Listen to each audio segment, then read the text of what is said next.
Viewers, welcome back to our channel. మరి చూస్తున్నారు కదండి, నిన్నటి కాల సమయంలో మా గ్రామంలోకి అయితే చాలా పెద్ద సుడిగాలి అనేది రావడం జరిగిందండి. సాయంత్రం అయితే మా చివరి వీధిలో ఇక్కడ ఎక్కువ ప్రభావం అయితే చూపించడం జరిగింది. ఇదిగోండి, తీవ్రమైనటువంటి ఆ పెనుగాలి చేత మొత్తం మా చెల్లి వాళ్ళదే కాదండి, చుట్టుప్రక్కల ఉన్నటువంటి మా వీధిలో ఉన్నటువంటి ప్రతి ఒక్కరి పురిపాకలు కూడా ఇలాగే లేపుకుపోవడం అనేది జరిగిందండి.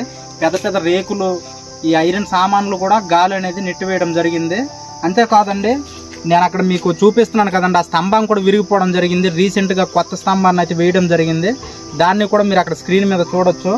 ఇదిగోండి, మరి ఇదిగోండి, ఇవన్నీ మట్టి గోడలు ఫ్రెండ్స్, చూస్తున్నారు కదండి, మట్టి గోడలు. నెక్స్ట్ ఏంటంటే ఇదంతా కూడా దీన్ని మేము మరి చూసినట్లయితే గడ్డి అని పిలుస్తామండి. మీ ప్రాంతంలో ఏమని పిలుస్తారో మాకైతే తెలియదు, కానీ ఈ గడ్డి అనేది గాలి వల్ల ఎగిరిపోవడం జరిగిందండి. ఎగిరిపోవడం ద్వారా చాలా ఇబ్బంది అయితే అయ్యాము. నైట్ మొత్తం అయితే కరెంట్ అనేది లేదండి, కరెంటు లేదు, చాలా ఇబ్బందికరంగా అయితే మరి ఉన్నాము. మార్నింగ్ అయితే కొత్త స్తంభం వేశారు, కానీ ఇంకా కరెంట్ అయితే రాలేదండి. స్నానం చేయడానికి నీరు కూడా లేవు, మా మహిళలకు కూడా నీరు లేవండి. చాలా ఇబ్బందులు అయితే పడుతున్నాం.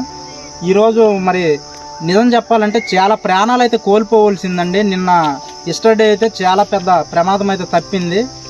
ప్రమాదము అంచులో ఉన్నప్పటికీ దేవుడి దయ వల్ల మేమైతే తప్పించబడ్డామండి. ఎందుకంటే పెద్ద ఎలక్ట్రిక్ పోల్ అయితే మరి పడిపోవడం జరిగింది.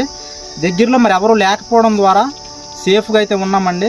ఆ పోలుకు కానీ ఎవరైనా సరే దగ్గర కానీ ఉండుంటే మాత్రం ప్రాణాలు అయితే పోయి ఉండేవన్నమాట. అంత పెద్ద భారీ ప్రమాదం అయితే తప్పిందండి.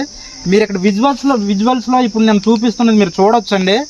ఇక్కడ ఈ ప్రభావం అనేది, ఎఫెక్ట్ అనేది ఎంత ఇదిగా ఉందో దాన్ని బట్టి మీకు గాలి తీవ్రత అనేది మీరు అక్కడ చూడొచ్చు అనమాట. ఆ గాలి యొక్క తీవ్రతకి ఇలాంటి పెడకలన్నీ కూడా చాలా మట్టుకు ఒక 3-4 పెడకలు అయితే ఇలా గడ్డితో నేసినటువంటి ఇల్లులు అయితే ఇలాగే జరగడం జరిగిందండి. ఇలాంటి పరిస్థితుల్లో మేము ఉన్నాము. మాకైతే ఇటువంటి ప్రభుత్వాలు కూడా ఎవరు సహకరించట్లేదండి. ఎవరు కూడా కనీసం మమ్మల్ని పట్టించుకునే నాదుడు కూడా ఎవరు లేరండి. ఎందుకంటే ప్రజెంట్ అయితే మేమగే కట్టుకున్న ఇల్లు కానీ ఇక్కడ ప్రభుత్వం ఎవరు కూడా సహకారం అందించలేదు. ఇంకా మరి చూసుకున్నట్లయితే అవతల వీధిలో కూడా చాలా ప్రమాదాలు అయితే జరిగాయండి. అదంతా వివరించడానికైతే వీడియో లెంత్ అయితే సరిపోదు కాబట్టి క్లుప్తంగా అయితే